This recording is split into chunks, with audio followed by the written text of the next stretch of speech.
It's been years, but I still remember the offer. Gold, silence, exile. He thought that was the end of it. He thought it was a gift. He didn't expect my answer. My name is Maera Thalwyn. I was a keeper of records for the Imperial archives. Not a high position, not a powerful one, but I believed in it. I believed that truth had to be written down somewhere, even if no one ever read it. The Empire is built on stories. Stories of victory, of justice, of divine right. My job was to care for the facts that those stories were supposedly built on. It was a quiet job. I liked the quiet. For a long time, things were just normal. I filed reports, I cross-referenced shipping manifests. I documented crop yields and tax collections. I saw the Empire as a long, unbroken line of numbers and names, all adding up to something stable, something permanent. I was wrong. It started small, a discrepancy in the grain shipments to the northern provinces. The official report said one thing. The harbour master's log said another. I noted it. I filed a request for clarification. The request was denied. I was told it was a clerical error. I was told to use the official number. I did, but I kept a private copy of the original log. I don't know why. It just felt wrong to let it disappear. Then it happened again. A mining census from the west. The numbers were inflated, wildly inflated. More miners than there were people in the entire region. This meant more taxes were being reported than were being collected. Someone, somewhere, was inventing people to hide the money they were stealing. I reported it to my superior. He looked at me. He didn't look angry. He looked tired. He told me to drop it. He said my job was to file the reports I was given, not to question them. That was the first time I felt fear in my work. It wasn't a fear of being punished. It was the fear of being part of the lie. The quiet in the archives stopped feeling peaceful. It started to feel like a held breath. Everyone was holding their breath. People in the court, in the ministries. They started speaking in a different way. They talked around things. They used words that could mean two things at once. Truth became dangerous. I just kept doing my job. I kept filing the official lies, and I kept my own records in a locked box at home. Every discrepancy, every falsified report, every number that didn't add up. I told myself it was for the archives, that someday a future historian would need to know the truth. But I think I was doing it for myself. I needed to know that I wasn't crazy. I needed proof that the world I was seeing was real. The lies were getting bigger. It was no longer just about money. It was about people. A plague in the Sunken Isles was recorded as a minor outbreak. I saw the casualty reports from the local medics. It wasn't minor. They were begging for medicine. The official report said the situation was stable. The medicine was never sent. I felt sick. I didn't know what to do. I was just a record keeper. I had no power. No one would listen to me. To speak out was treason. To stay silent felt like a crime. So I did the only thing I could. I kept documenting. I made sure the truth was written down, even if only for me. Then came the famine. The official story was that the harvests in the Eastern Reach were bountiful. The Emperor's new irrigation project was a triumph. The grain tax was increased to celebrate the success. But the letters that came with the trade caravans told a different story. They were private letters from merchants to their families in the capital. They spoke of dust, of failed crops, of people starving. The governor of the Eastern Reach, a man named Lord Valerius, was a close friend of the Emperor. His reports were the ones I was filing. His reports were the lies. I had the trade ledgers. I had the real shipping manifests. There was no surplus. The grain they were taxing didn't exist. They weren't taxing a surplus. They were seizing seed grain. They were taking the food people needed to survive the winter. This wasn't just corruption anymore. This was a death sentence for an entire province. I couldn't keep it in my locked box. Not this time. There was a public council session, the kind the emperor held to show his commitment to the people. It was mostly for show. Delegates from all the provinces were there. It was a performance of unity. I attended.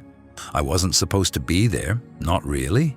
But a junior aide owed me a favor. I stood in the back. Lord Valerius gave a speech. He praised the emperor's wisdom. He spoke of the glorious harvest in the east. He was smug, confident. No one would dare question him. Then the delegate from the Eastern Reach was permitted to speak. He was an old man. He was thin. He looked terrified. He didn't accuse anyone. He didn't mention the famine. He just begged. He spoke of a difficult season. He requested a temporary reduction in the grain tax, just until the next harvest. It was an act of incredible bravery. He was contradicting Lord Valerius in front of the entire court. The chamber went silent. The emperor didn't move. He just watched. Lord Valerius laughed. It was a cruel sound. He asked the delegate if he was questioning the official census, if he was calling the emperor's appointed governor a liar. The old man paled. He started to stammer, to take it back, and I couldn't stay quiet. I didn't shout. I didn't make a speech. My voice was shaking. I just said one thing. I said, the shipping manifests from the last quarter showed a 90% reduction in grain exports from his province. I said the number, the real number. It was just a fact, a piece of data. But in that room, it was a weapon. Everything stopped. Lord Valerius looked at me. For the first time, his smugness was gone. He looked at me like he was seeing a snake in his bed. The emperor looked at me. I couldn't read his expression. It was just still. Then he raised a hand. He announced that the council was over. He turned and walked away. The room emptied in silence. No one looked at me. No one spoke to me. They moved around me like I was a ghost. I went home. I knew what I had done. I had taken a private truth and made it public. I had forced them to acknowledge it. I sat in my small room and I waited. I didn't know what would happen. An arrest? An execution? The silence was the worst part. The city was quiet. The street outside my window was quiet. It was the quiet of a decision being made. Late that night, the knock came. It wasn't soldiers breaking down the door. It was a single man in the livery of the Imperial Guard. He didn't have chains. He told me the emperor wished to see me. Privately, I went with him.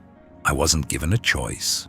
The palace was dark. There were no courtiers, no servants, just a few guards who did not look at me. He led me to a private study, not the throne room, a smaller, more personal space. The emperor was there, alone. He wasn't wearing his crown or his formal robes. He just looked like a man, a tired, powerful man. There was no accusation, no trial. He didn't mention the council meeting. He didn't mention Lord Valerius. He told me he respected my integrity. He said he understood my commitment to the truth. He said that same commitment now put the empire in a difficult position. He explained that stability was fragile, that sometimes, for the good of the many, unpleasant truths had to be managed. He said he admired my courage, but that it was misplaced. And then he made his offer. He gestured to a heavy box. Gold, more than I could earn in 10 lifetimes. He told me I would be given safe passage to the free cities, beyond the empire's borders. I would be protected. I could start a new life. My name would be removed from the records. Quietly, I would simply be gone. Maera Thalwyn would cease to exist. In exchange, I had to do two things. I had to remain silent about what I knew. All of it. The grain, the mines, the plague, everything. And I had to disappear without a fight. He framed it as mercy. He called it a reward for my service, a clean solution to a messy problem. He was offering to buy my silence and erase my existence. He expected me to be grateful. He expected me to take the gold and run. I looked at him. I looked at the gold. I understood what it really was. This wasn't a punishment. It was containment. He wasn't exiling a criminal. He was burying evidence. I was the evidence. I knew that if I took that gold, I would be a ghost for the rest of my life. The truth I had tried so hard to preserve would be buried with me. The people in the Eastern Reach would continue to starve, and no one would ever know why. The silence in the room was heavy. He was waiting for my answer. He was so sure of it. I thought about the old man from the council. I thought about the letters from the sunken isles. I thought about my locked box full of facts. I knew I could not refuse outright. That would mean a cell or a quiet death. He was the emperor. He would not be defied. But I could not accept. So I did something else. I told him I would accept his offer.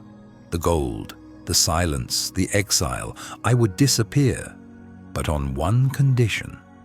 The emperor leaned forward slightly. He had not expected a negotiation. This was not a negotiation.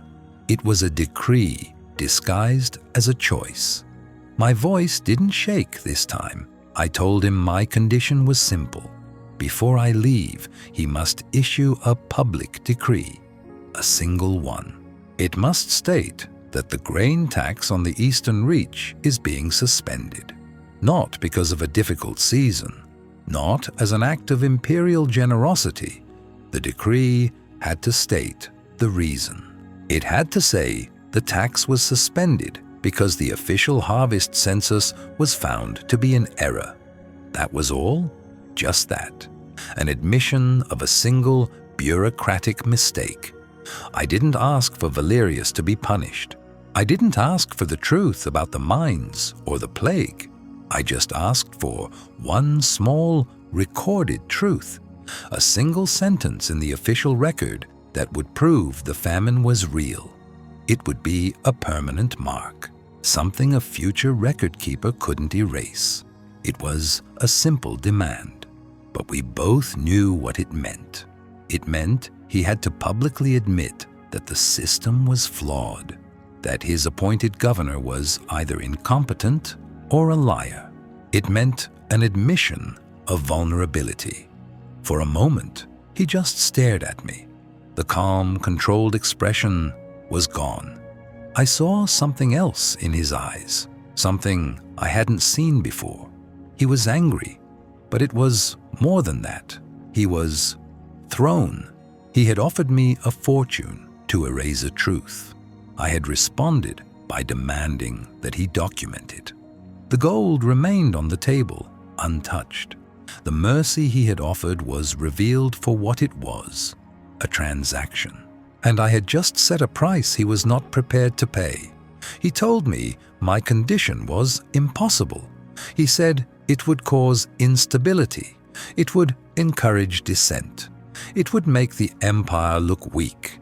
I did not argue. I just stood there. I understood that I was no longer a problem he could solve with gold or a quiet order. I had made myself a question, and he had to find an answer. He did not dismiss me. He did not accept or refuse. He simply told me I would be escorted to a suite of rooms within the palace. I was to remain there. I was not a prisoner. I was a guest who could not leave. The next days were strange. I was given fine food. I was attended by servants who would not speak to me.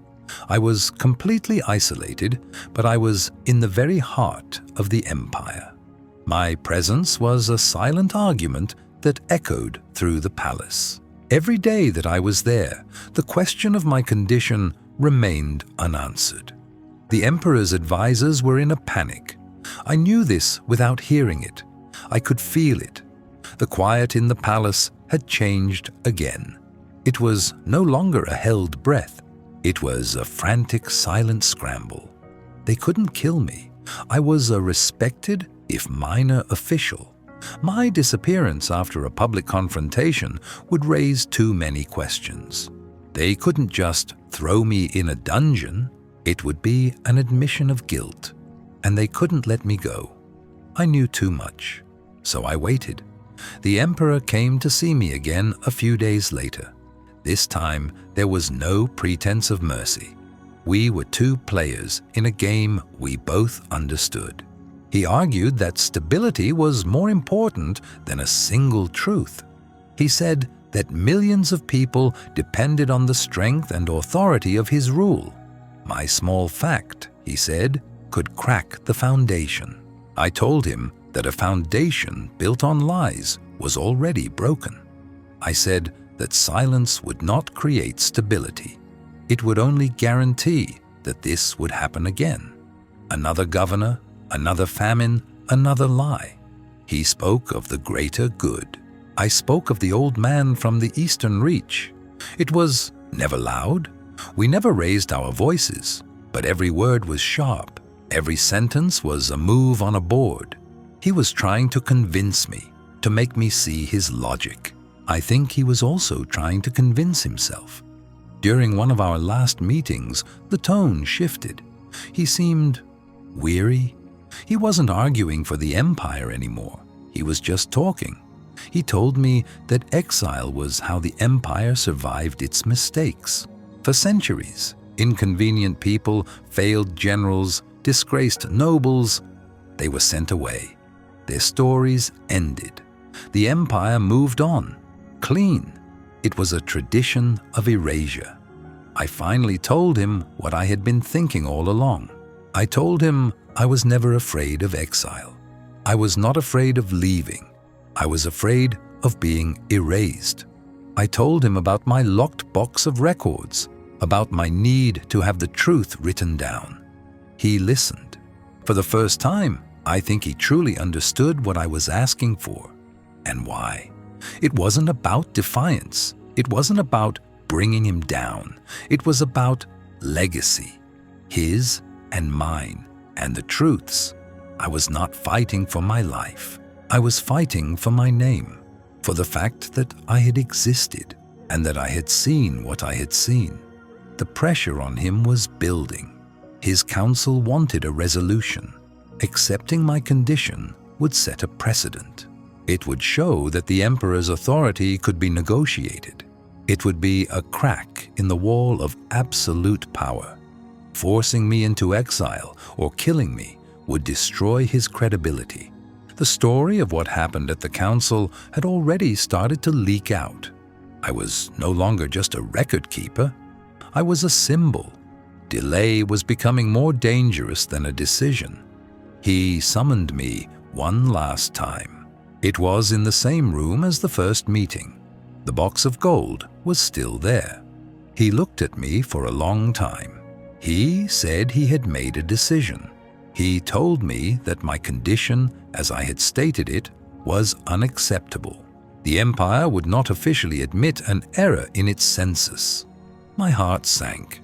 I thought I had lost. But then he continued. He would not issue the decree I wanted. Instead, he would issue a different one.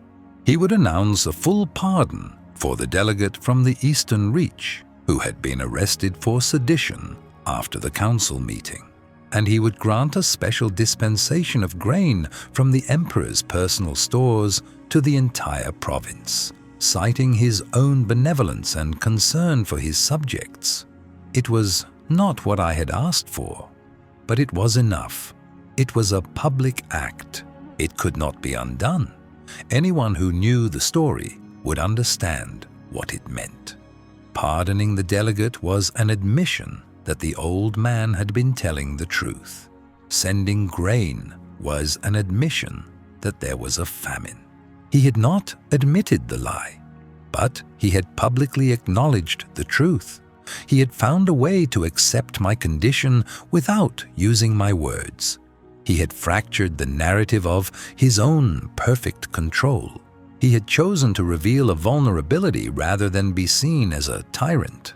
He looked at me. He told me I was free to go. The exile was still my reality. I had to leave. I had to disappear. But I would not be erased. I left the palace that night. I didn't take the gold. I walked out of the capital city, not as a fugitive, not as a traitor, but as Myra Thalwyn, a name that people would now remember, a name attached to a story. The silence was broken. My exile became my testimony. And that is the story I am telling now. I chose my name over gold. I chose a fact over silence. And that choice changed everything. The emperor did not offer his hand. He simply inclined his head, a gesture of dismissal so slight it was almost imperceptible. A transaction concluded. The audience was over. Everything stopped. The immense weight of his power, which had pressed down on me in that study, lifted. The silence that remained was different. It was not the quiet of a held breath, but the quiet of a settled account. An agreement had been reached. A life had been traded for a fact. 2 guards materialized at the door. Their posture had changed. Before, I had been a problem to be contained. Now, I was cargo to be delivered. I walked between them, down the silent carpeted halls of the inner palace. My footsteps made no sound. I was already becoming a ghost. They led me back to the guest suite that had been my gilded cage. The door closed behind me, the lock clicking with a soft finality. I was alone. For 3 days, I had been a guest who could not leave. Now, I was a guest who had to. I owned nothing here. My life's work, the ledgers and the reports, remained in the archives. My simple apartment, with its few books and spare furniture, was a world away. I had arrived at the palace with only the clothes I wore and a single dangerous fact. I would leave with less. An hour later, a soft knock came. A servant entered, a young woman who would not meet my eyes. She laid a bundle on the bed. A traveler's tunic of rough gray wool, sturdy trousers, and worn leather boots.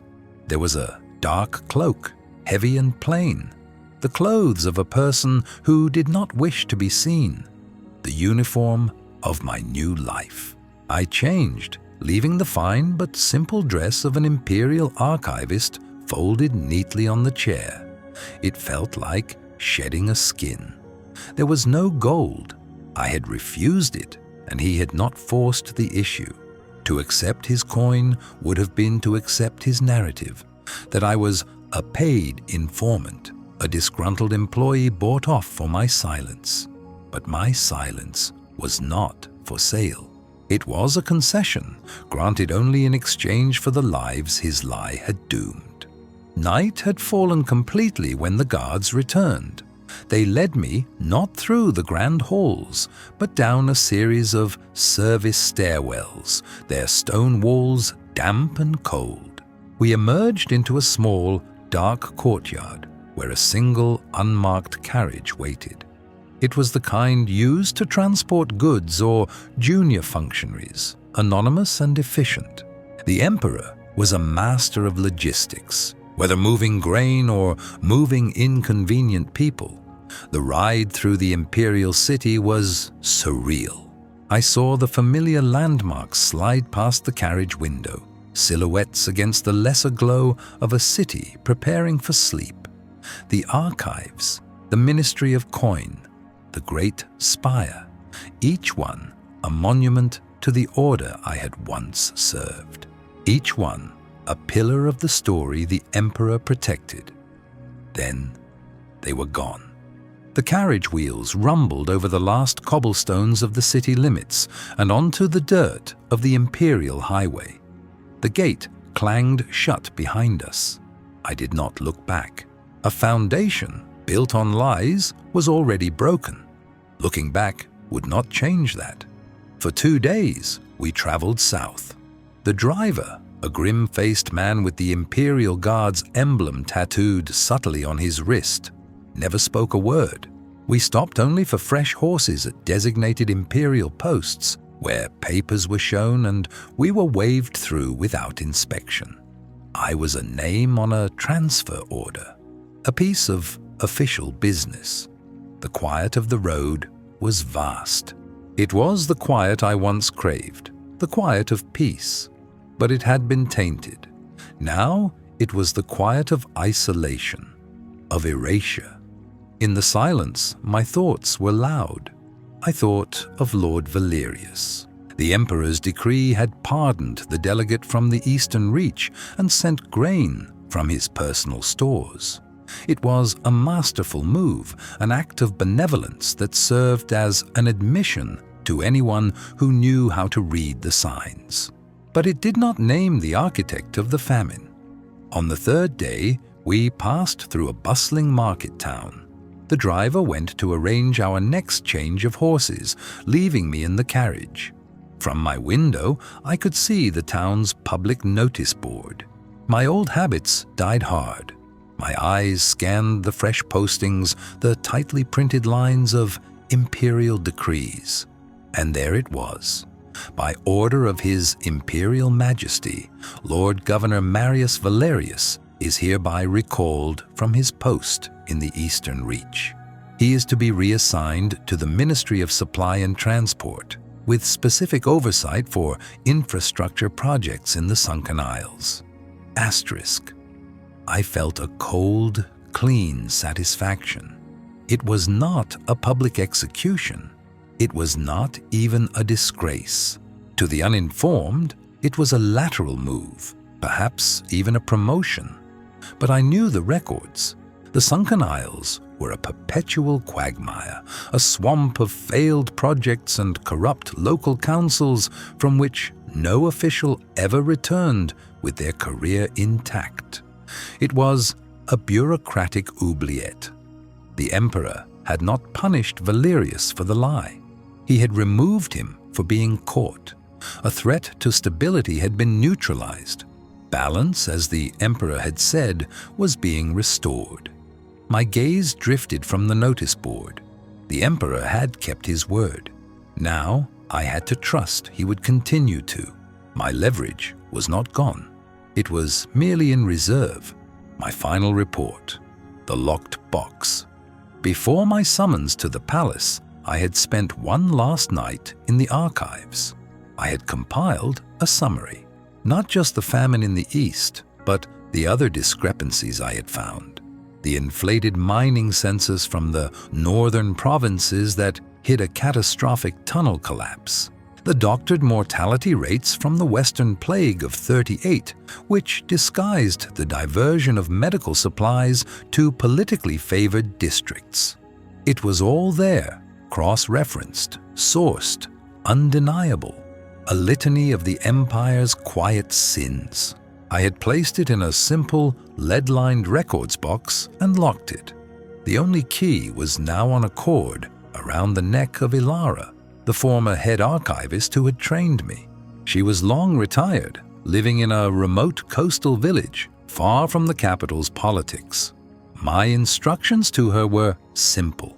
If I should disappear, or if the grain shipments to the east should mysteriously cease, she was to deliver the box to the 3 most powerful rival houses on the Imperial Council.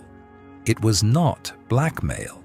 It was an insurance policy. It was the truth, held in reserve. A dead man's switch. The Emperor was a pragmatist. He would know I would have taken such a precaution. My continued quiet existence was now a guarantee of his own stability. On the evening of the 4th day, The air began to smell of salt. The road narrowed, winding down towards the sea. We arrived at a small, windswept fishing village huddled against a grey coastline. The sign at the edge of the settlement read, "Portsend." The carriage stopped in the muddy square. The driver finally spoke, his voice as rough as gravel. "This is the place."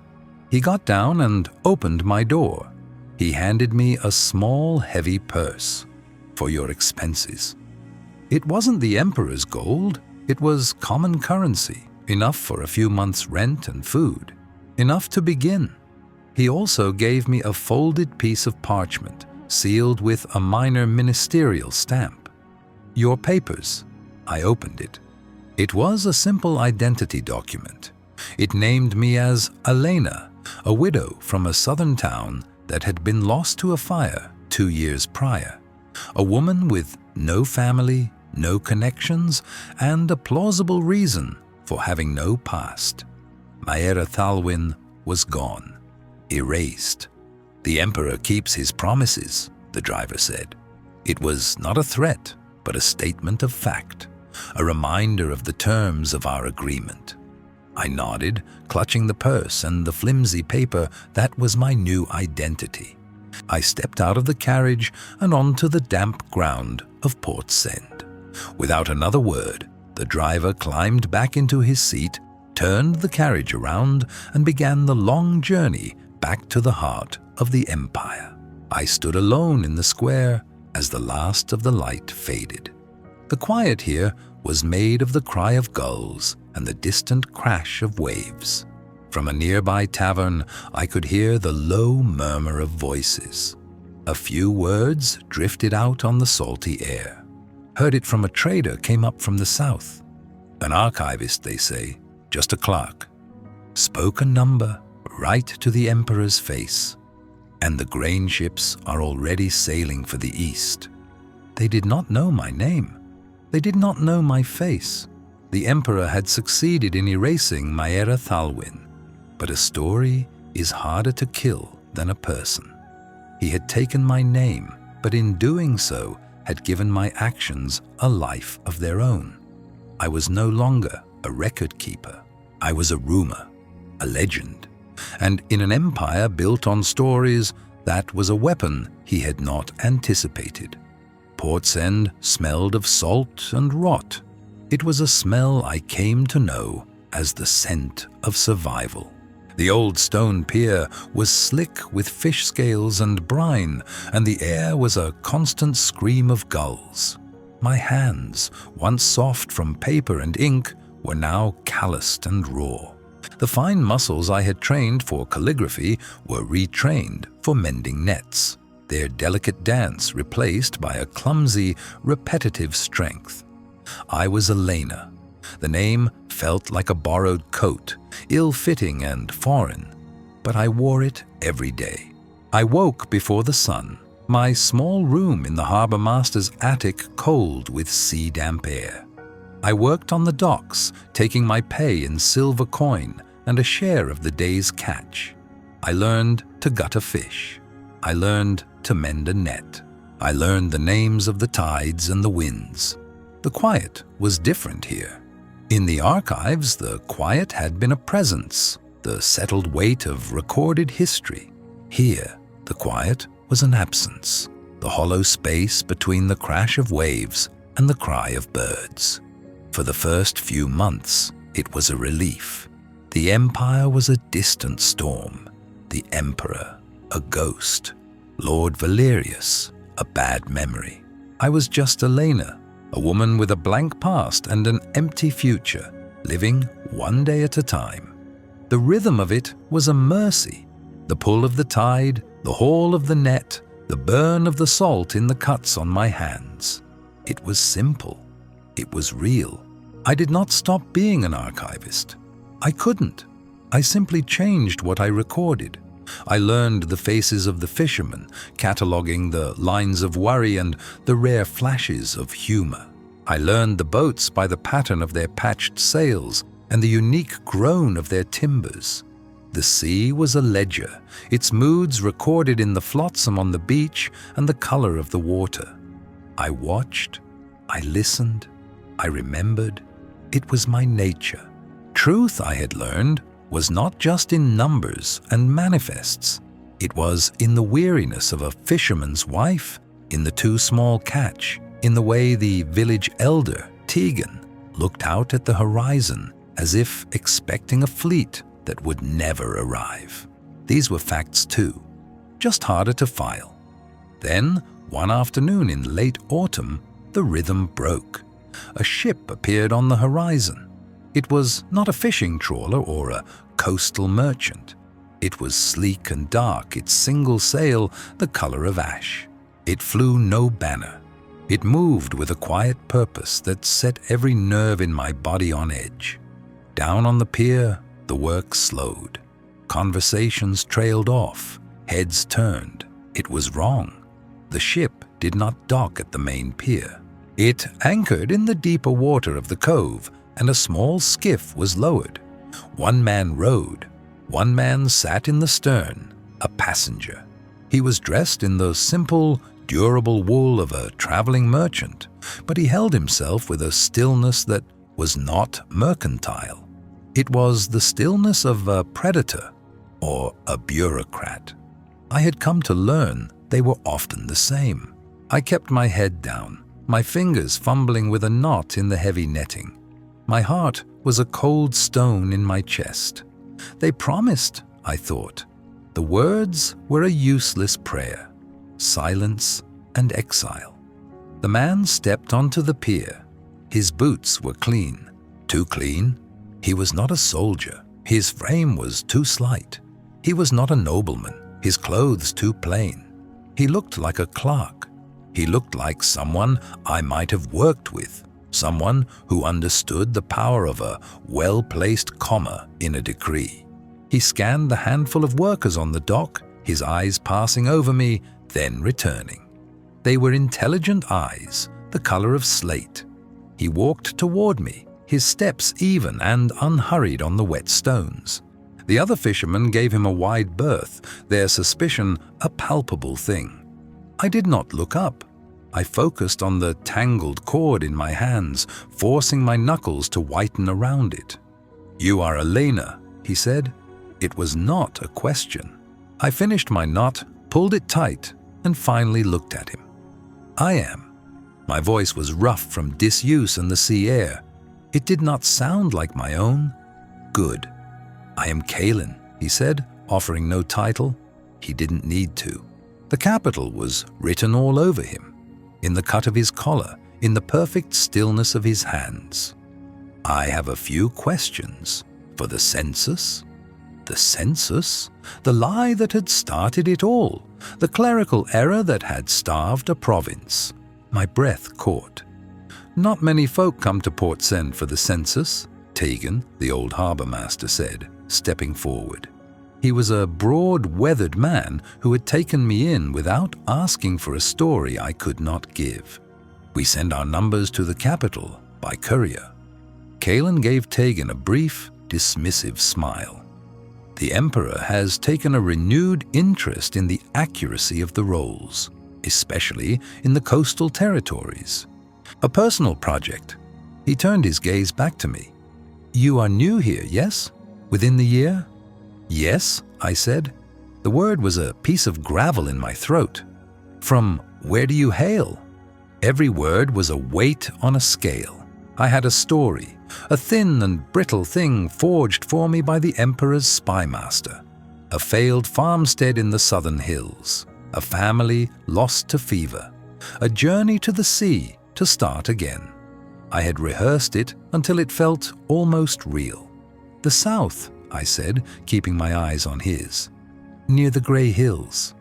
"Ah," he said, his expression unreadable. "A difficult region.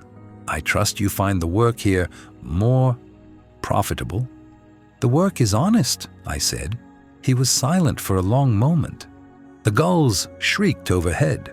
I could feel Tegan's protective presence at my side. Kalen's gaze drifted past me toward the eastern sea. "The Emperor's mercy is a remarkable thing," he said, his voice soft, conversational. "Did you hear of the grain supplements sent to the Eastern Reach? From his own stores, they say? A gesture of immense generosity to correct a minor logistical shortfall." The knife I used for cutting rope was in my hand.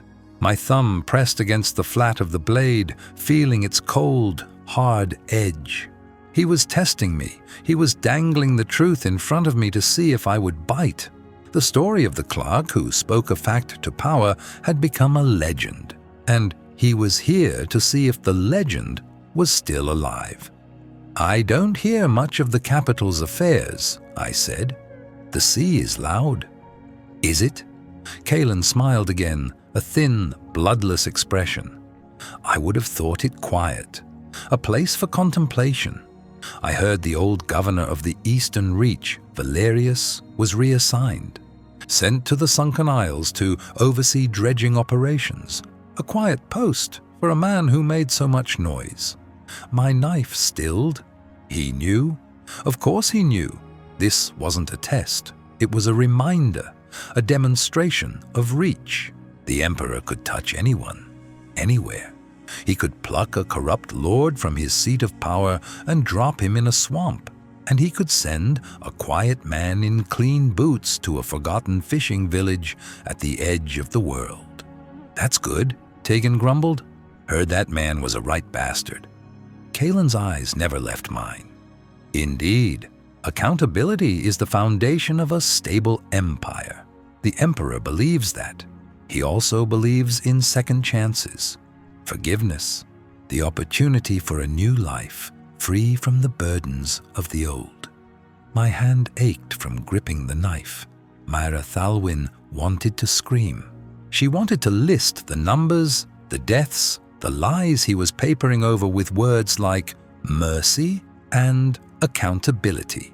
She wanted to tell him that a foundation built on lies was already broken. But Myra Thalwyn was dead. Elena was a fisherwoman who knew nothing of such things. "I'm grateful for the chance," I said, my voice flat. I dropped the knife into the wooden bucket at my feet. The clatter was loud in the sudden silence. "Now, if you're done with your census, these nets won't mend themselves." I turned my back on him. It was the hardest thing I had ever done. It felt like a betrayal, deeper than any I had committed in the capital. I was letting the lie stand. I was becoming a part of it. I heard his soft footsteps move away. I did not look back. I picked up my needle and twine and began to work, my fingers clumsy, my vision blurred with a salt that was not from the sea. After a few minutes, Tegan rested a heavy hand on my shoulder. "He's gone. Skiff's heading back to the ship." I nodded, not trusting myself to speak. "That wasn't about any census, was it, girl?" he asked, his voice low. I shook my head. He squeezed my shoulder once, a gesture of gruff solidarity. "Best you get back to the attic. Rest. The tide's turning." I did as he said, climbing the narrow stairs to my room. I stood at the small, grimy window and watched the gray ship raise its anchor. It turned slowly, majestically, and began its journey back toward the heart of the Empire. As it slid toward the horizon, I remembered something. Another fact, buried under the weight of my exile. The insurance policy, the locked box I had left with my old mentor, Ilara. A complete record, a dead man's switch. Kalen had not been a test. He had been a message. And as the ship disappeared, I finally understood the second part of it. His visit wasn't just to see if I was holding up my end of the bargain. He was delivering a new condition. The gold had been a bribe, the silence a command, the exile a cage. And I had just discovered its walls were not limited to Portsend. They stretched all the way to a quiet street in the capital, to the home of a retired archivist who thought she was safe. The Emperor wasn't just watching me. He was watching everyone I had ever cared about. The quiet I had found by the sea was gone. In its place was a cold, sharp, and very specific fear. Kalen left as quietly as he had arrived. The door clicked shut, a soft, final sound that echoed in the sudden emptiness of the cottage. The scent of the spiced tea he had refused still hung in the air, a phantom fragrance of the capital. I stood frozen in the center of the room, my hands clenched. The mug he had touched sat on the table, a piece of evidence, a violation. For a long time, everything was still. The rhythmic crash of waves against the shore, a sound that had become my lullaby, now felt like the slow, methodical beat of a drum counting down to a verdict. The quiet I had purchased at so high a price was no longer a sanctuary. It was the sound of a held breath. It was the silence of a trap that had just sprung. Gold, silence, exile. The Emperor's offer had been so simple. My condition had been simple in return. A truth for a truth. He would send the grain ships, and I would be erased. I had believed it was a clean transaction, a closed ledger. I had believed my compliance bought Ilara's safety. I was wrong. A tidy archive is a stable one. Kalen's voice was a ghost in my memory, calm and reasonable. Loose ends are a liability. Your friend? He hadn't needed to say her name. The fact that he knew it was the entire point. Ilara, my mentor, my friend, the only person left who knew Maera Thalwyn had ever existed. The keeper of my insurance. My one piece of leverage, the box of damning evidence, had been turned into a weapon against me. It was no longer a shield. It was a hostage. I walked to the window and looked out at Portsend. The same grey-green sea, the same line of fishing boats bobbing in the harbor, the same crooked rooftops huddled against the wind. It was a perfect picture of exile, a life of quiet obscurity. But the frame had changed. I was not a forgotten woman living out her days in peace. I was a prisoner in a cell with a very scenic view. The villagers I had come to know with distant friendliness, the baker with flour on his eyebrows, the net mender with his gnarled hands. Were they my neighbors? Or were they my guards? The game was not over. I had been a fool to think it was.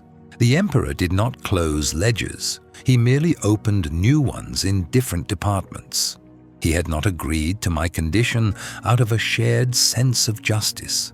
He had agreed because it was the most efficient way to manage the problem.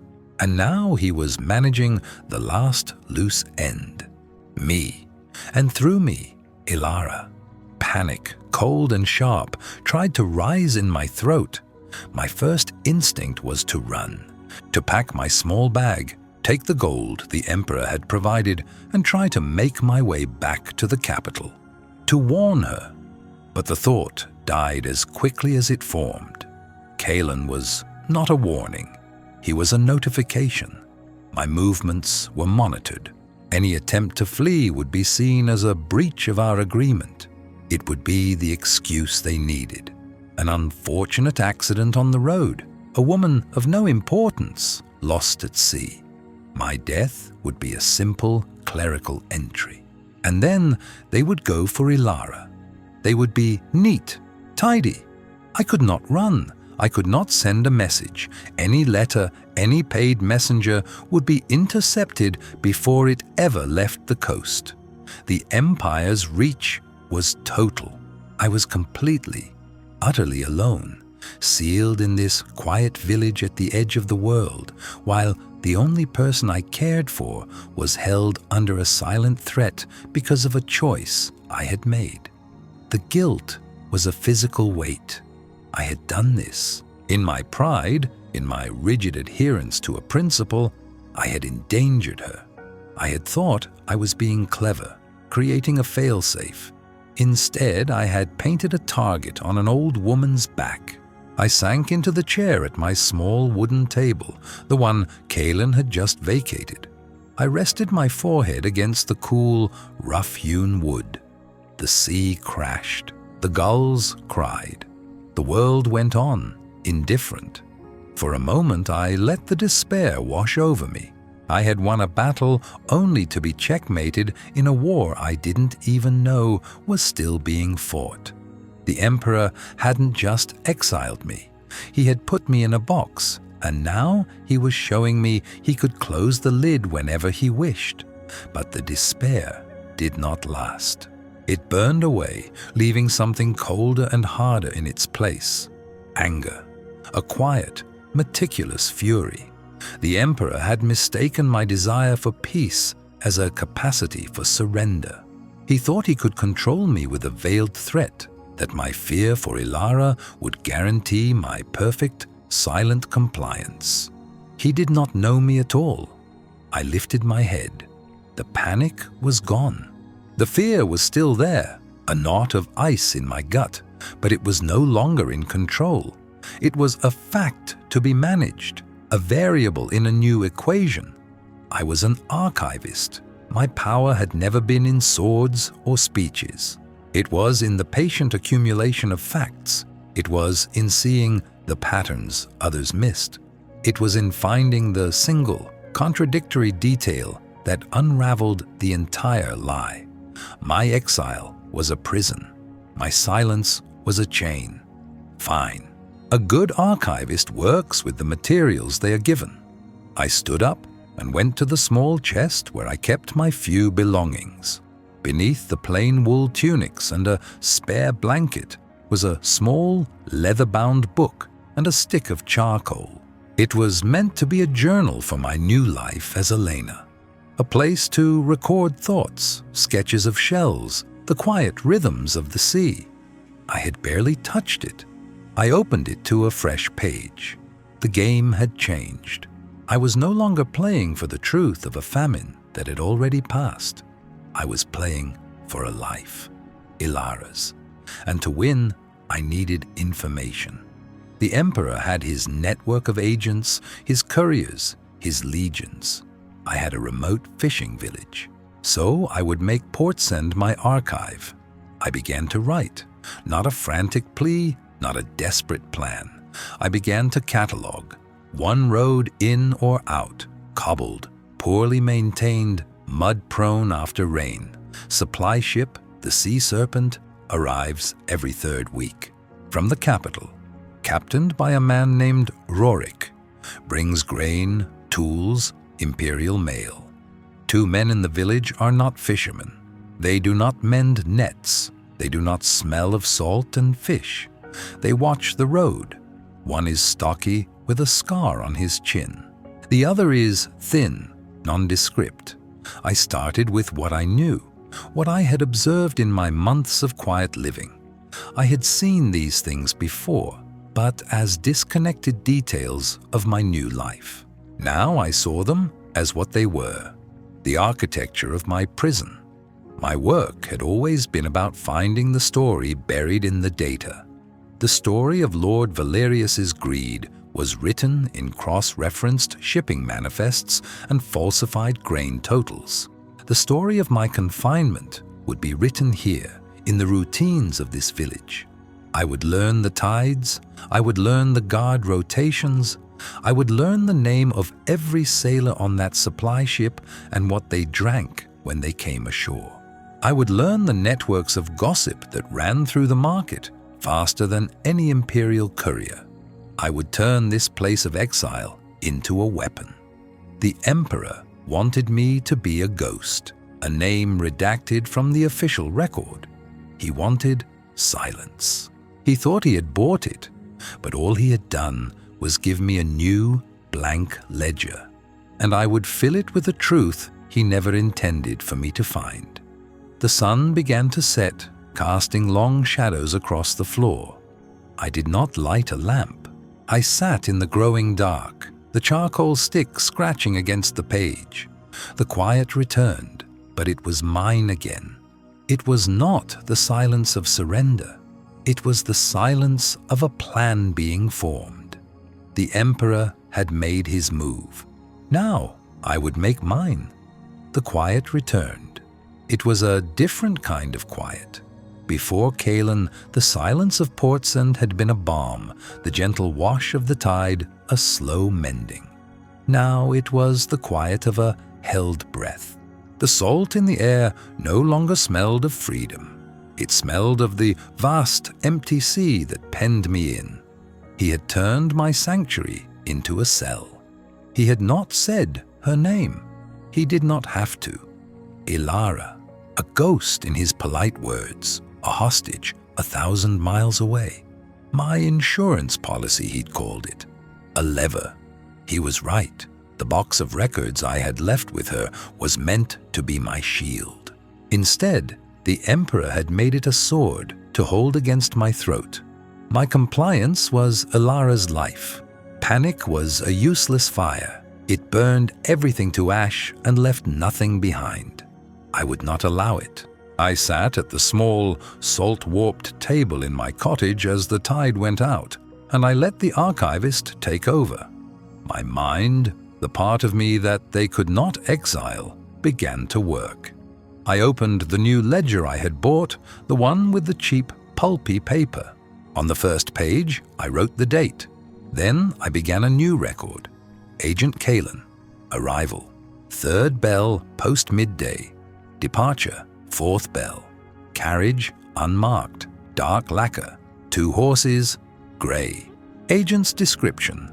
Approximate height 6 feet. Slender build. Dark hair. No visible scars. Wore a signet ring. Right hand. 4th finger. Crest unseen. My hand was steady. This was familiar territory. Facts, observations, details that could be indexed and cross-referenced. The fear for Ilara was a cold, heavy stone in my gut, but the act of recording was a counterweight. It was structure. It was control. For 2 days, I did nothing but watch. I did my chores. I mended a net for old Thomas in exchange for a portion of his catch. I swept my floor. I was Elena, the quiet woman from nowhere, but my eyes were Mara Thalwin's. I catalogued the rhythm of the village. The number of fishing boats that went out at dawn, 12. The number that returned, 12. The average weight of their haul, judged by the depth of the boats in the water and the strain on the men's backs. The way the gulls circled, thicker on days the silverfish were running. The village became my new set of records. The tide charts, my new census. Truth was a weapon. I knew that better than anyone.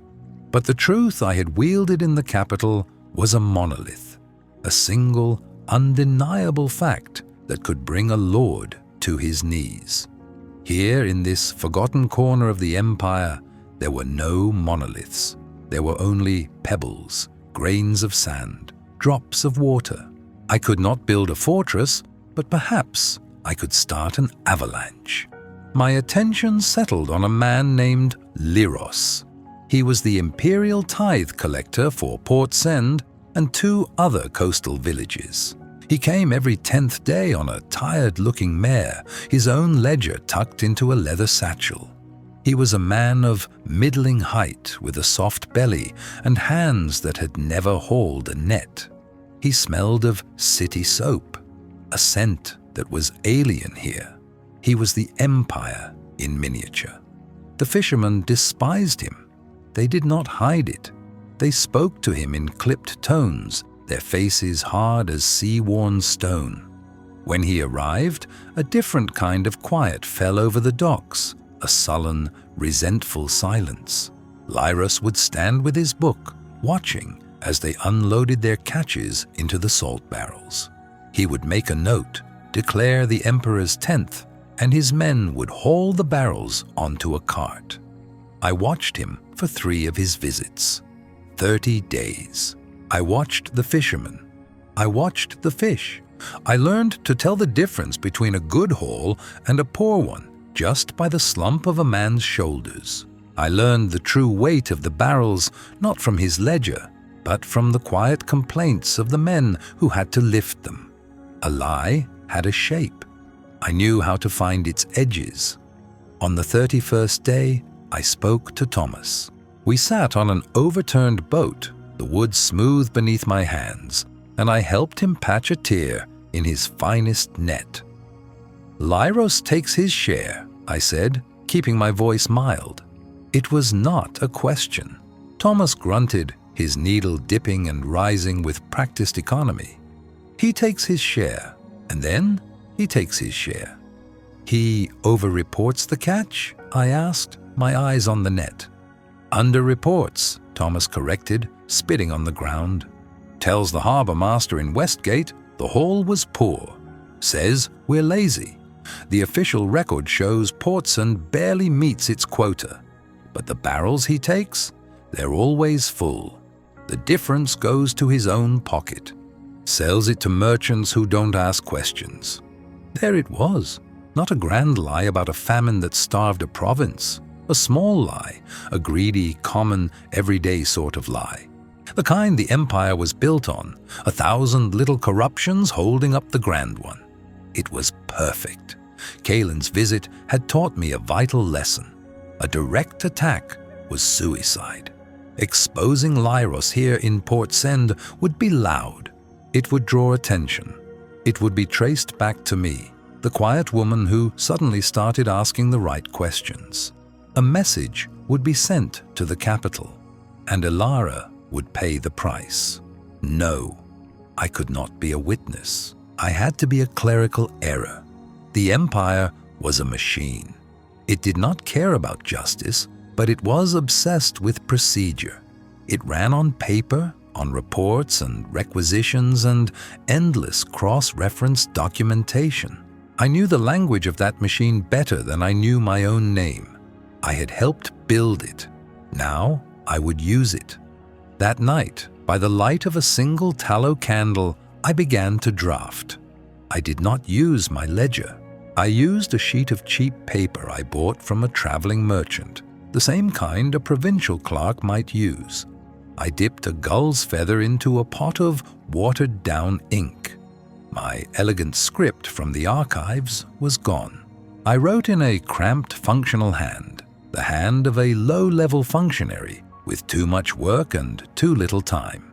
It was not a letter. It was a query, a formal request for clarification sent from one bureaucratic office to another, to the office of the Regional Comptroller, Western Reach, care of Senior Archivist of Commerce, from Subsectoral Office of Tithe Reconciliation, Port Ancellus. Query regarding potential clerical discrepancy in tithe collection. Records for the coastal sector, specifically the village of Portsend. Reference 7-Delta. Sirs, a routine audit of shipping manifests from Westgate, Q3, against tithe logs from Portsend appears to show a recurring statistical anomaly. Manifests indicate consistently higher than average yields of salted silverfish being sold at market by non-guild merchants, while official tithe records from the corresponding period in Portsend show below average hauls. The discrepancy averages between 8 and 10%. Please cross-reference with your own records and advise if this is a known seasonal variance or a persistent data entry error requiring correction at the source. In service to the Empire, clerk, 3rd class. There was no accusation, no mention of Lyros, just numbers, discrepancies, the dry, sterile language of the machine questioning itself. It was a grain of sand tossed into a single, delicate gear. An Imperial comptroller, obsessed with balanced books, would not be able to ignore a statistical anomaly. An investigation, however small and routine, would be opened. They would send their own quiet man, not a killer like Kaelin, but an accountant with a sharp eye. He would look at Lyros's books. He would find the lie. Lyros would be ruined, not by a hero, but by paperwork. And it would have nothing to do with me. The next morning, I walked to the docks. A merchant vessel, the Sea Serpent, was taking on supplies before its journey north. I found a young sailor swabbing the decks. "You're headed for Brinport?" I asked. He nodded. "I need a letter sent from there." "Not from here," I said, pressing 3 copper coins into his hand. "More than enough." "Can you put it in the post when you arrive?" He looked at the coins, then at the sealed, anonymous letter. He shrugged. It was none of his business. "Aye, miss." I handed it to him. He tucked it into his tunic. I turned and walked away without looking back. The tide was coming in. The air felt lighter. The quiet that settled over me now was different from all the ones that had come before. It was not the quiet of peace, nor the quiet of a cage. It was the silence of a trap being set. I was an archivist. My work was to ensure that things were not forgotten. Kalen had come to remind me that the Emperor never forgot. I had just sent a message of my own, written in the only language the Empire truly understood. I remember, and I keep records. The query was sent, a single drop of ink in an ocean of paper. I waited.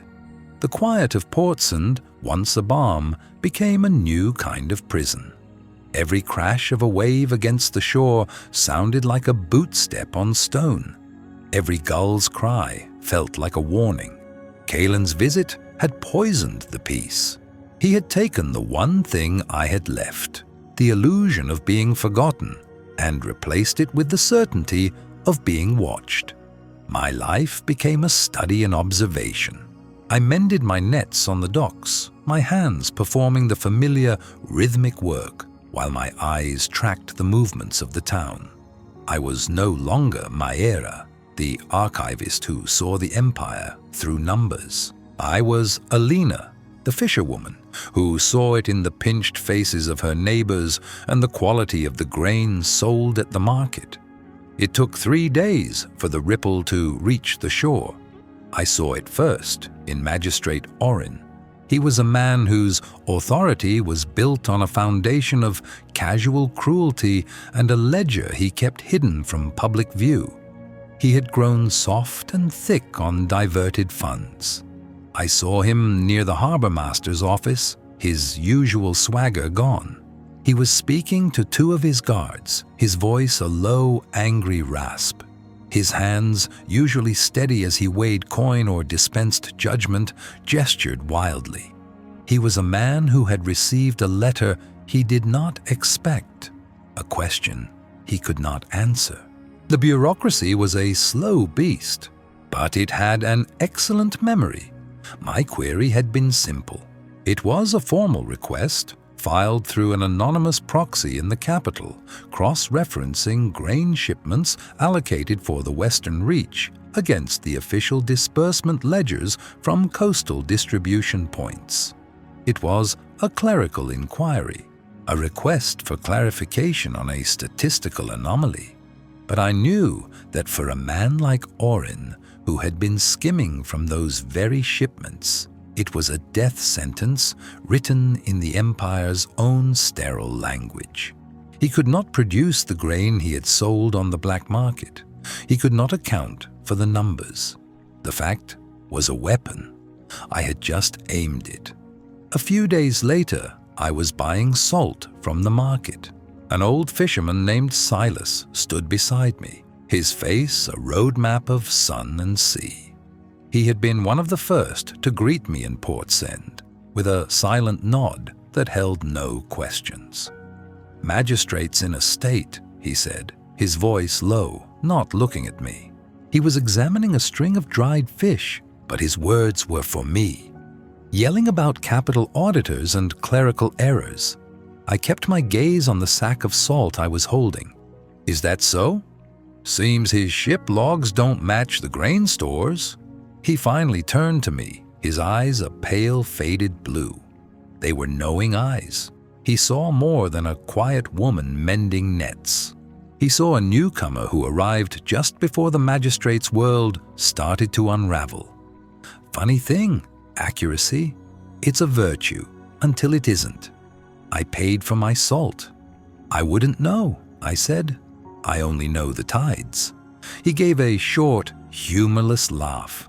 The tides are honest. They take, but they don't lie about it. His words stayed with me. The empire was built on a story of tides, of resources flowing in and out in a natural, stable rhythm. Lord Valerius had lied about the tide of grain.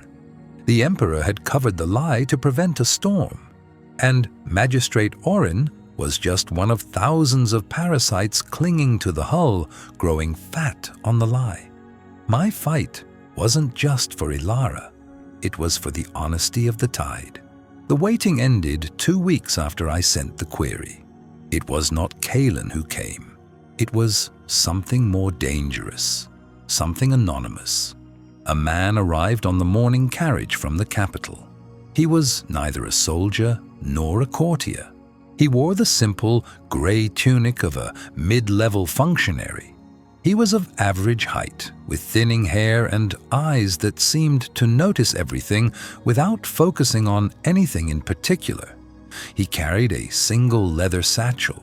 He was the system made flesh. He registered at the inn as Auditor Kylus. The name meant nothing.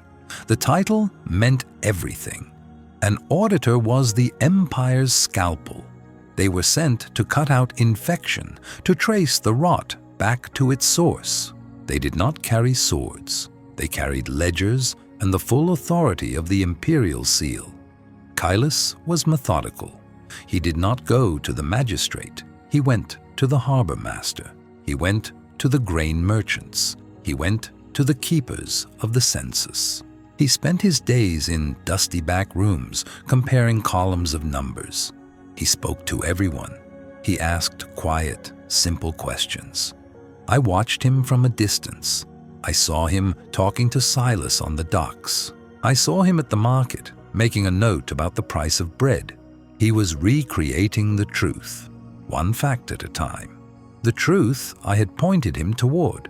A part of me, the archivist, felt a grim satisfaction. This was order.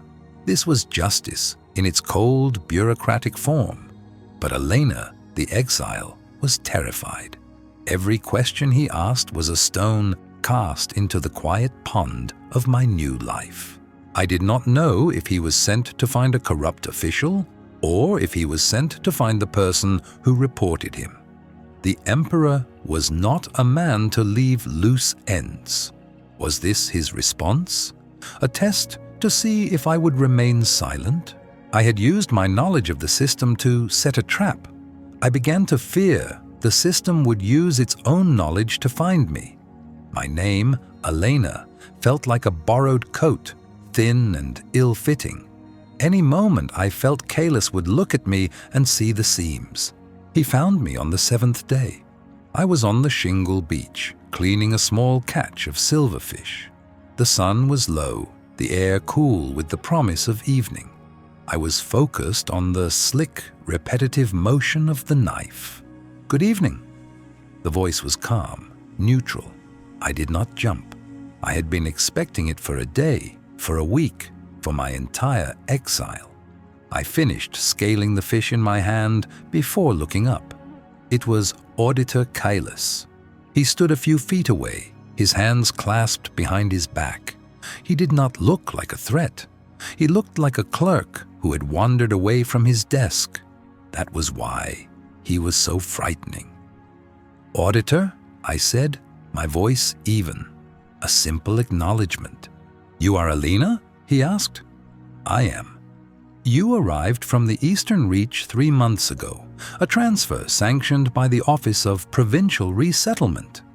He wasn't asking, he was stating facts from a file. My file.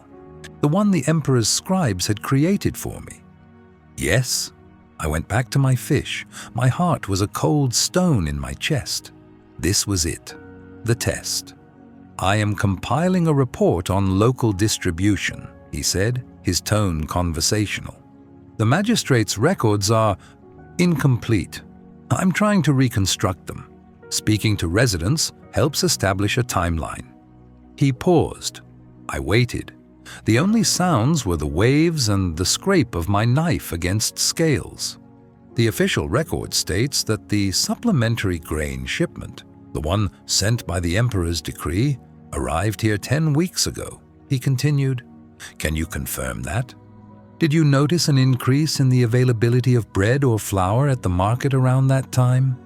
Everything stopped. It was the perfect question.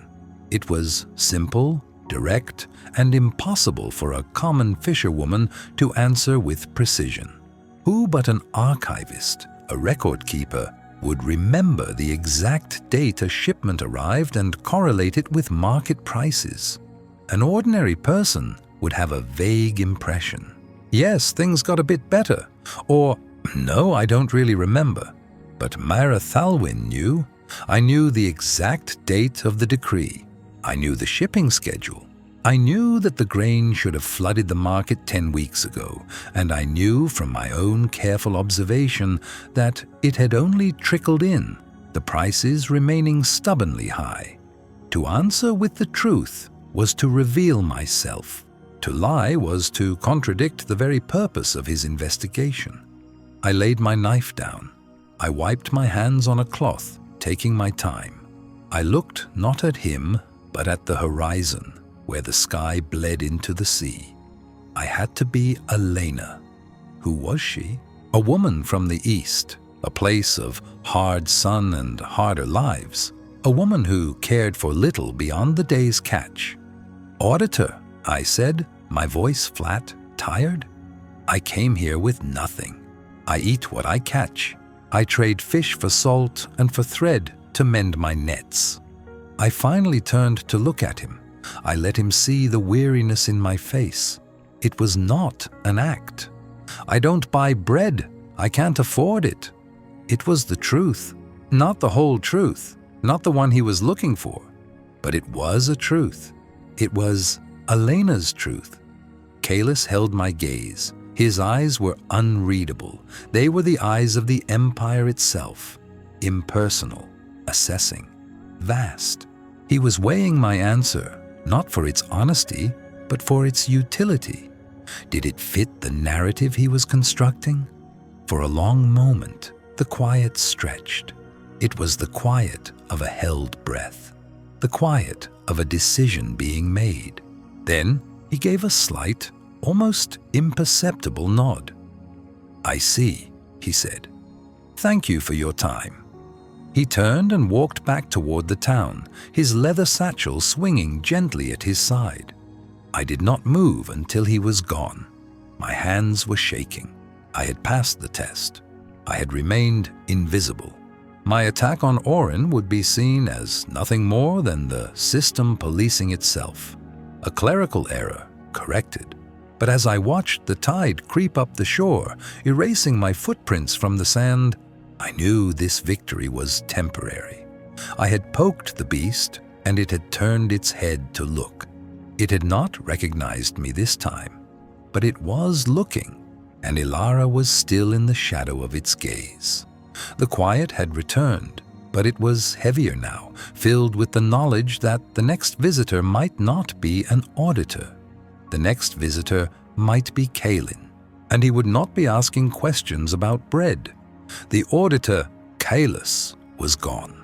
The dust his carriage kicked up had settled back onto the road, and the quiet of Portsend rushed back in to fill the space his presence had occupied.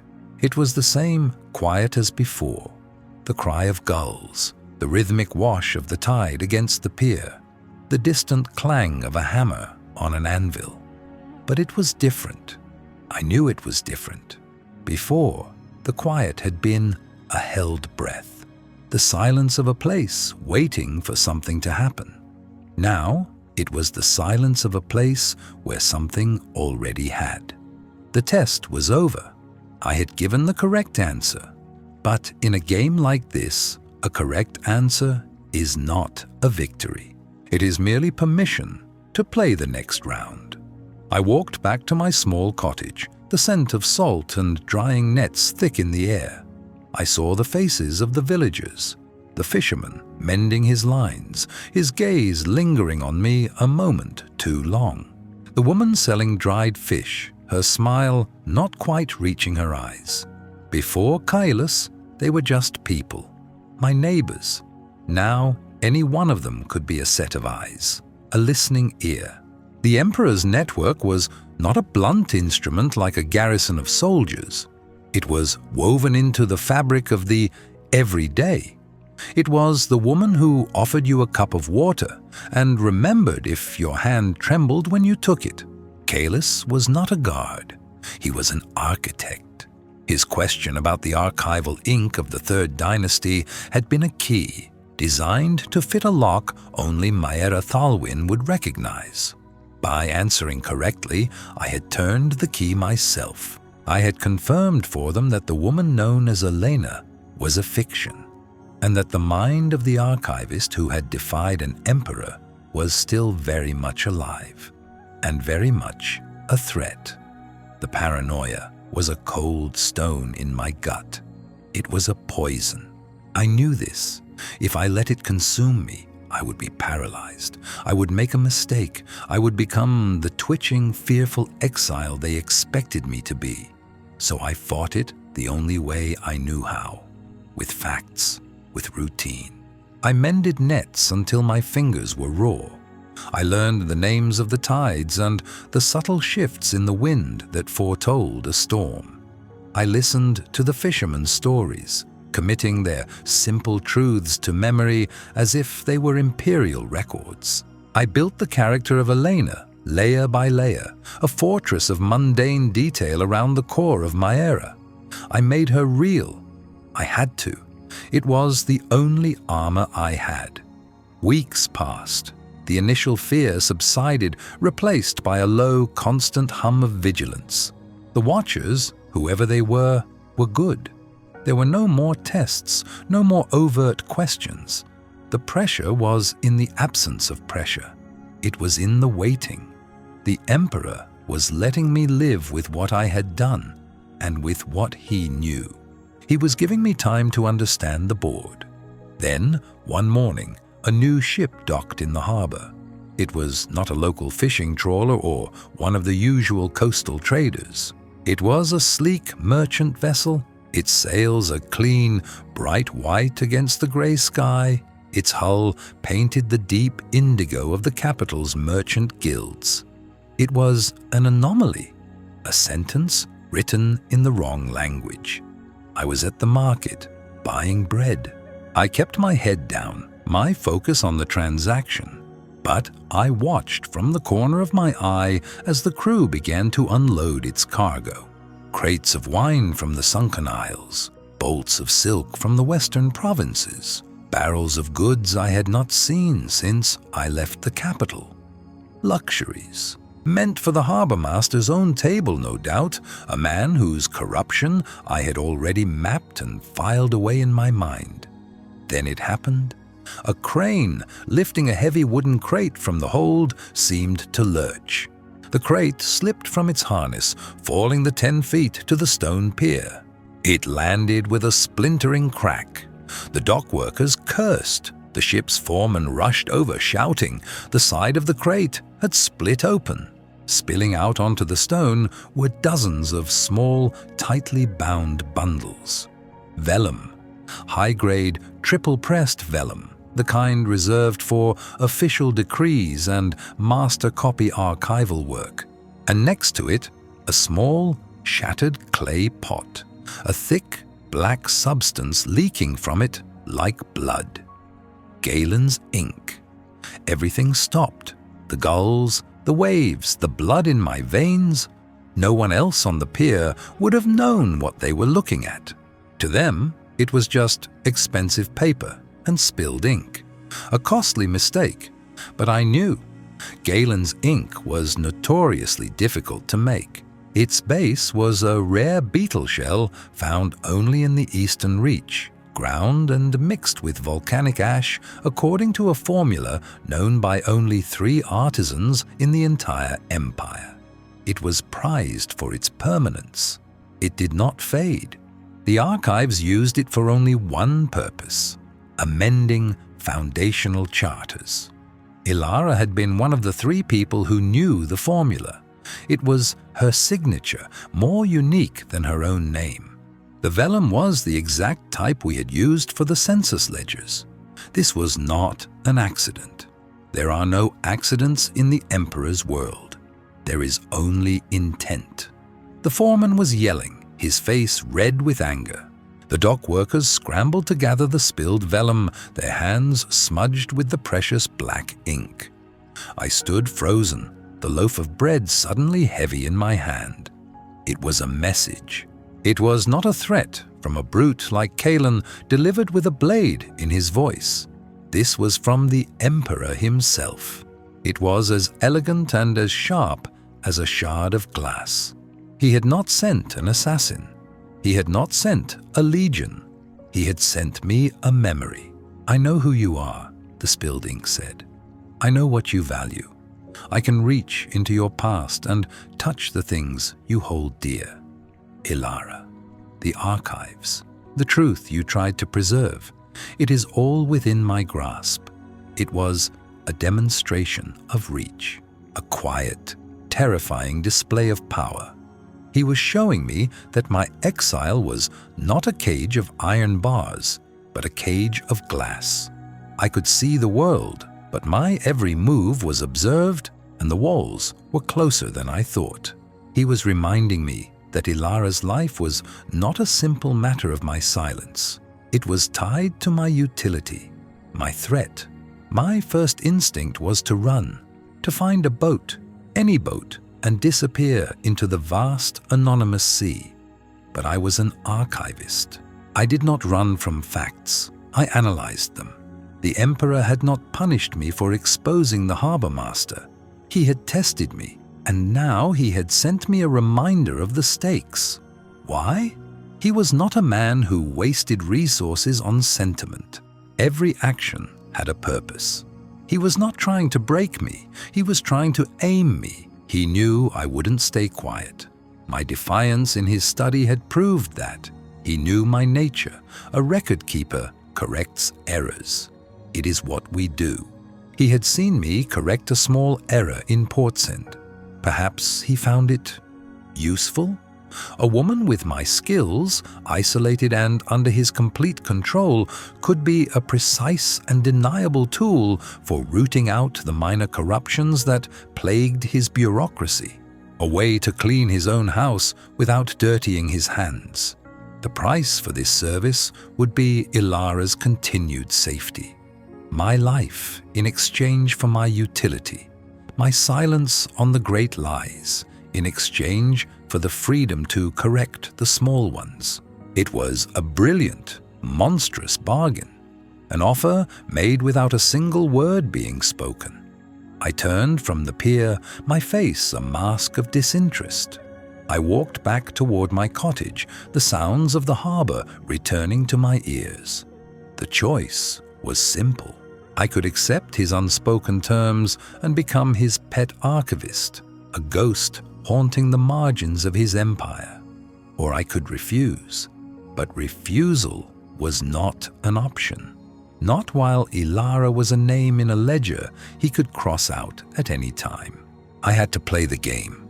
I reached my cottage and barred the door. The quiet inside was absolute. I looked at my hands. They were steady. The fear was still there, a cold, hard knot. But beside it, something else was taking root, a cold, hard clarity. The Emperor had shown me his weapon, his reach, his control, his knowledge of my past. But in doing so, he had also shown me his weakness. The Empire is built on stories, he had told me. He needed to control the narrative. My little gambit with the harbor master had created a small, alternate story in Portsend. A story of justice, a story where the system, for once, worked for the people. The Emperor had not stamped it out. He had observed it. He had tested its author. He was afraid of large truths, but he seemed to have a use for small ones. He thought he was giving me a cage, a leash. He thought he could control the story I was allowed to write. I was wrong, I told him in his study all those months ago. A foundation built on lies was already broken. He had not believed me then. I would spend the rest of my life proving it.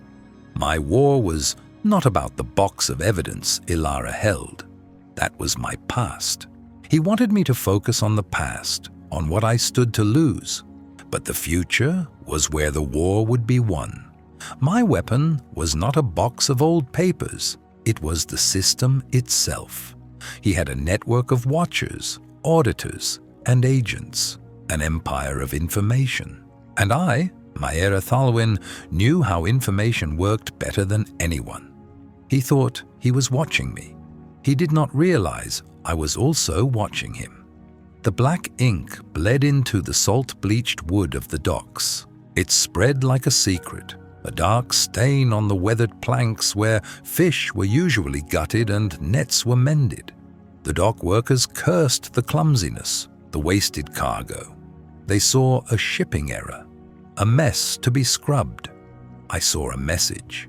I stood back, a ghost in the crowd of fishermen and their families, my hands tucked into the worn sleeves of my coat.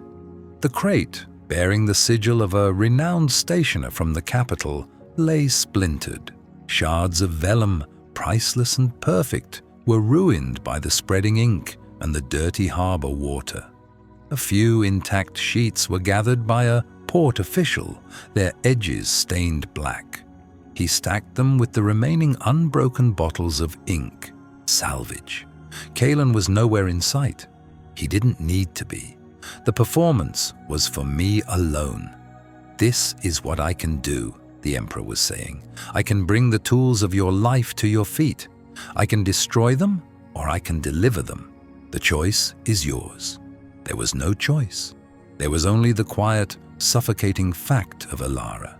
Her life was the ink. Her freedom was the vellum. And I was the hand that would now write his truths. Everything stopped. The noise of the gulls, the grumbling of the fishermen, the slap of water against the pylons. It all faded into a low hum. The world narrowed to the black stain on the wood. A foundation built on lies was already broken. Now, my own foundation was cracking. My integrity, the one thing I had carried into exile, was being repurposed. I was to become a tool for the man who had buried the truth of the Eastern Reach. I was to help him prune the lesser rot from his empire, so the great rot at its core could flourish. I turned away from the docks before the official could finish his accounting. I walked back toward my hovel, the scent of fish and salt clinging to me like a shroud. The identity of Elena, the quiet fisherwoman, had been a shield. Now it was a cage, and the Emperor was sliding tasks through the bars. That evening, a boy from the port authority knocked on my door. He held the salvaged goods, a stack of vellum, perhaps 50 sheets, their edges uniformly blackened as if deliberately framed, and 3 bottles of the capital's finest ink. Master Kalen said, "This was yours," the boy mumbled, avoiding my eyes. "An order that got mixed in with the port's supplies. He apologizes for the damage." Kalen's name was a deliberate slip, a reminder. "Thank you," I said. My voice was even. The voice of Elena. I took the materials. They felt heavier than they should. I closed the door and laid them on my small, rough-hewn table. The ink was the color of a starless night. The vellum was a promise of permanence. For years, these had been the instruments of my work, of my purpose, to record what was true. Now they were the instruments of my bondage. For 2 weeks, the vellum sat untouched. I fished. I mended my nets. I spoke to no one beyond a nod or a clipped greeting. I played my part. I waited. The quiet in my hut was no longer peaceful. It was the quiet of a held breath, the quiet of a decision being made by someone else miles away. The first assignment did not arrive with a messenger or a secret sigil. It arrived with the tide. It was a small oilskin-wrapped packet snagged in my nets one morning as I hauled them in.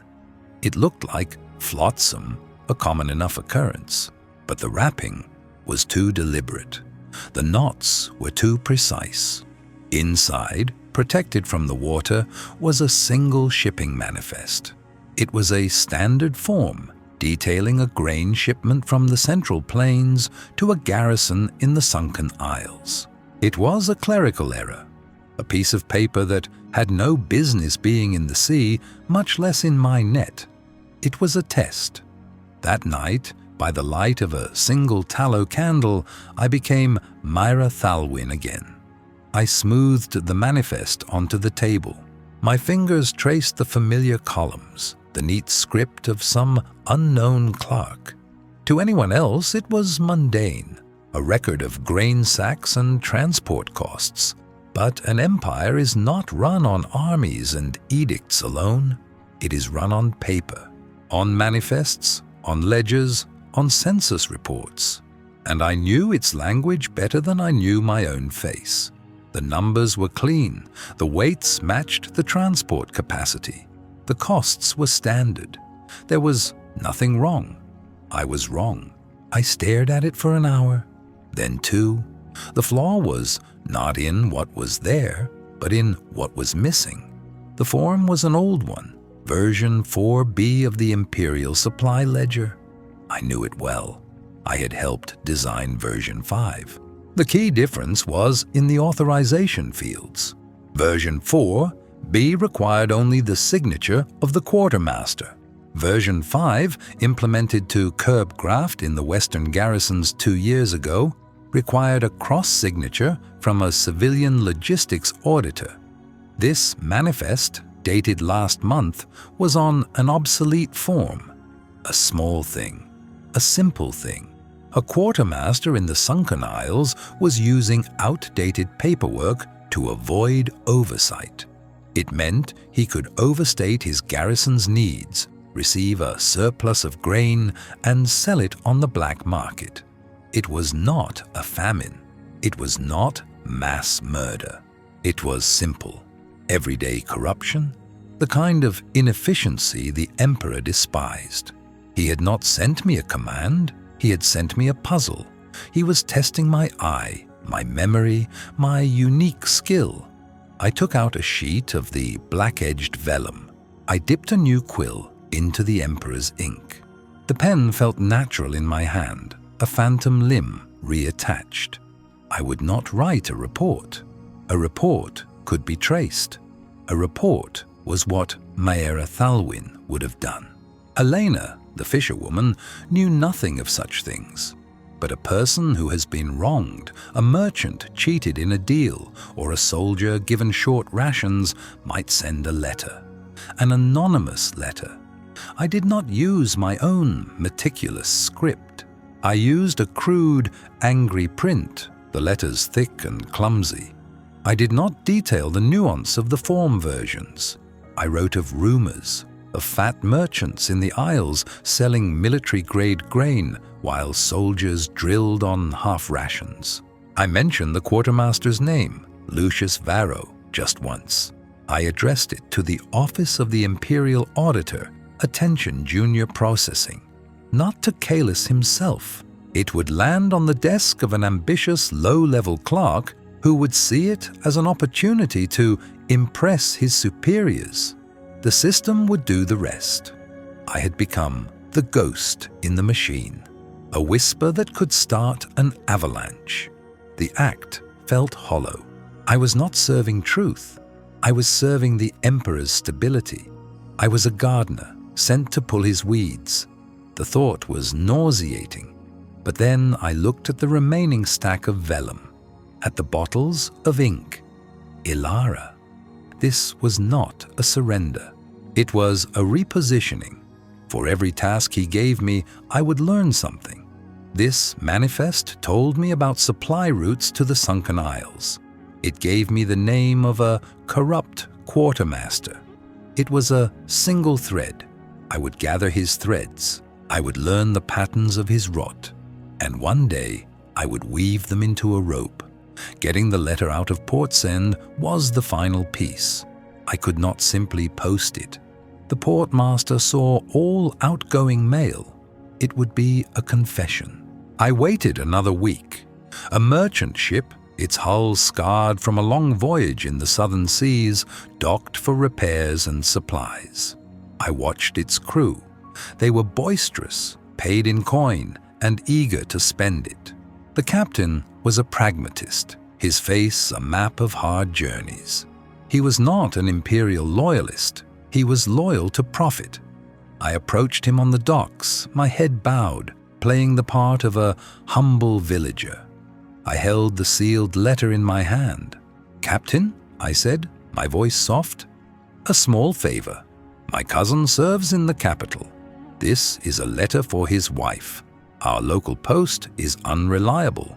Would you see it delivered when you reach the city? There is no hurry." I offered him 2 silver coins, more than enough for the service, enough to make it a transaction, not a favor, enough to ensure he asked no questions. He glanced from the coins to the letter, then to my face. His eyes were sharp. He saw a fisherwoman, nothing more. "The capital is a big place," he grunted, but he took the coins and the letter. "I'll have one of my boys drop it in a city post box. It'll get there." He tucked it away. The transaction was complete. I walked away without looking back. The sea breeze felt cold, sharp. I had done it. I had taken the first step in my new role. I was the Emperor's deniable asset, his secret archivist, his weapon. That night, the quiet in my hut felt different again. It was not the quiet of peace or of a held breath.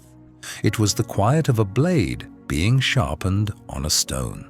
I looked at my hands. The tips of my fingers were stained with his ink. I did not wash them. I let the stain set.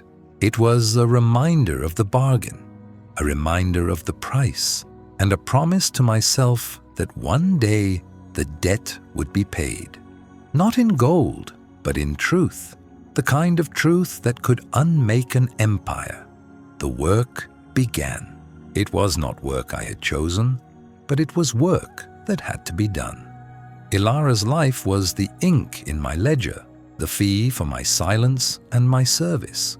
My days in Portsend found a new rhythm, a counterfeit peace layered over a bedrock of dread. I was still Elena, the quiet woman who mended nets for coin and kept to herself. I still walked the salt-sprayed docks and watched the fishing boats return at dusk, their silhouettes dark against the bruised twilight sky. But now I saw everything through a different lens. Every ship was a potential message. Every new face was a possible watcher. The quiet of my life, once a balm, was now the sound of a spider spinning its web. I learned to read the tides not just of the sea, but of the empire. The official gazettes and shipping circulars posted weekly in the harbor master's office became my scriptures. They were meant for merchants and captains, dry announcements of tariffs, quarantine protocols, and naval patrols. To everyone else, they were noise. To me, they were the Emperor's whisper. For 3 weeks, the whispers were silent. I performed my duties. I exposed a way station master in a neighboring town who was shorting grain shipments meant for army garrisons. My method was simple, a ghost's touch. I added a single, contradictory entry into a freight summary I knew was bound for the regional capital. An inconsistency, a clerical error that would force an audit. 2 weeks later, the Gazette announced the master's sudden retirement due to ill health.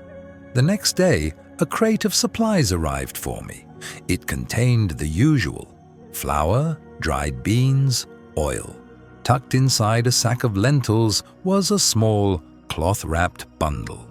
Inside was a bar of soap, scented with the specific lavender that grew only on the sun-drenched hills behind Ilara's cottage. I held it in my hand, the scent filling my small room. It was a promise and a threat. She is well.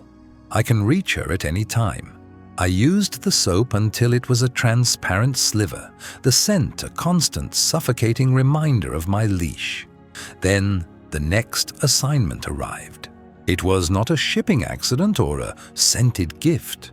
It was a number buried deep within a new census decree for the northern provinces. The decree was a sprawling document, pages of dense text outlining population counts and resource allocations for the coming year. Buried in an appendix detailing agricultural yields was a projection for the Sunken Isles.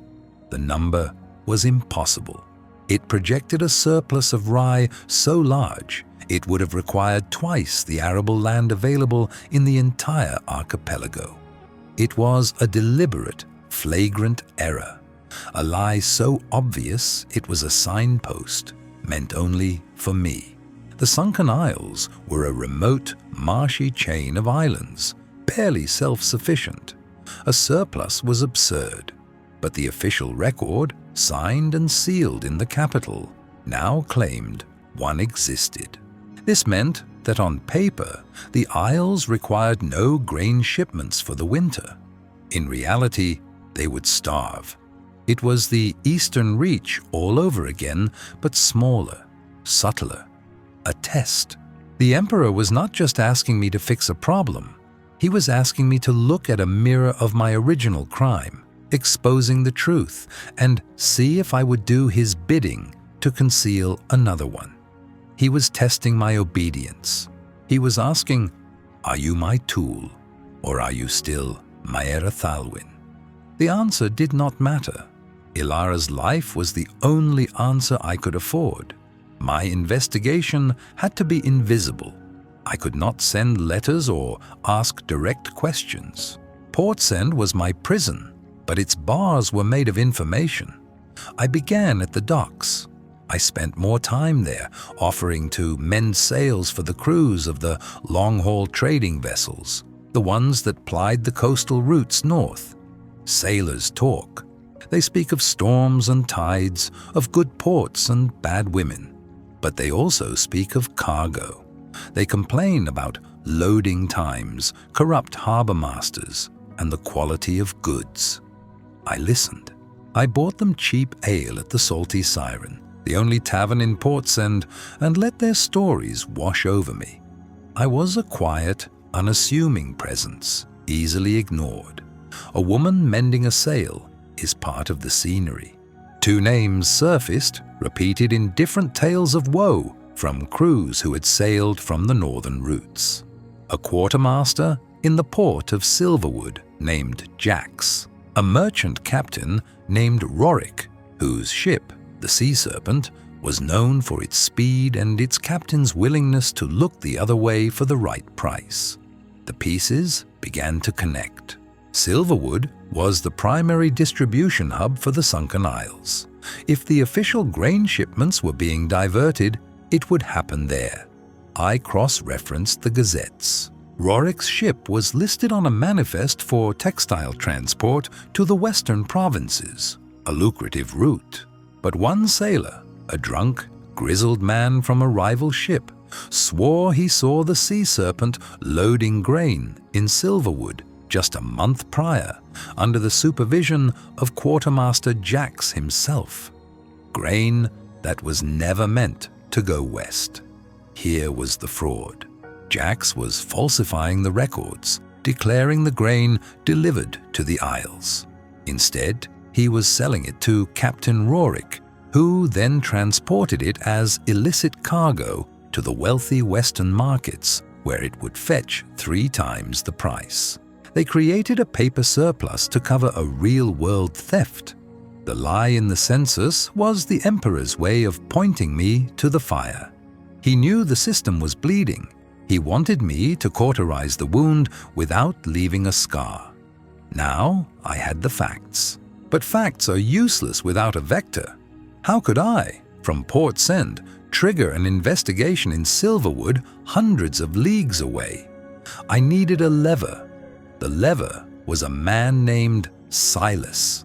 He ran the small chandlery at the edge of the docks, a shop that sold rope, wax, and lanterns. He was a quiet, methodical man, as grey and still as the fog that often clung to the harbour. He was also one of my watchers. I knew it in the way his eyes never quite met mine, but always knew where I was. I knew it in the way he would be restocking the same shelf of twine every time I passed. He was too quiet, too present. His stillness was not peace, it was patience. He was my channel. He was the Emperor's ear. I could not speak to him directly. That would be a confession.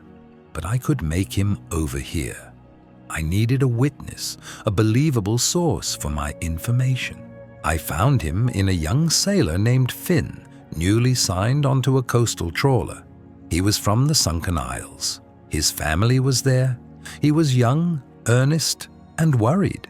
I approached him one afternoon as he was checking a fishing chart. I kept my voice low, casual. "The tides are turning early this season," I said. He nodded, barely looking up. "Aye, makes the trip north treacherous. You have family in the Isles?" His head snapped up. "How did you know?" "I hear things," I said, a statement that was both true and a lie. "I hear the harvests were good this year. A surplus, the Gazette says." A shadow crossed his face. "The Gazette lies. My mother wrote. The blight took half the rye crop. If the supply ships don't come before the winter storms, they'll—" He trailed off. This was the hook. Now for the performance. The next day, I went to Silas's chandlery to buy a length of rope. Finn was there, as I knew he would be, purchasing a new whetstone. Silas was behind the counter, polishing a lantern with a soft cloth, his movements economical and silent. He was the perfect audience. I nodded to Finn. "Did you find what you needed?" "Aye," he said, his voice tight with worry.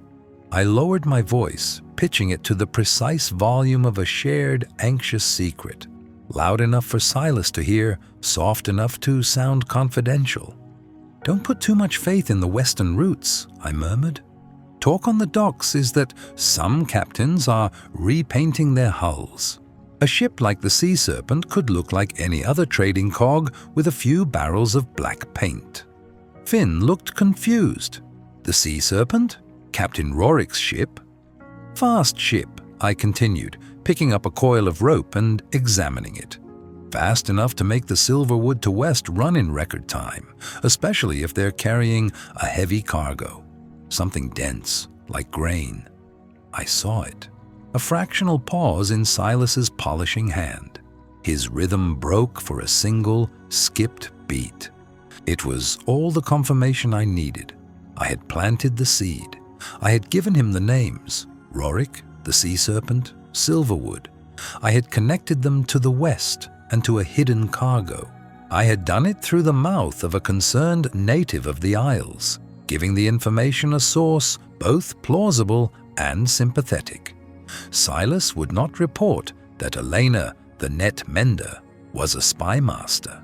He would report that a sailor from the Sunken Isles was growing suspicious, and that dockside rumors were connecting a specific ship and captain to a grain theft.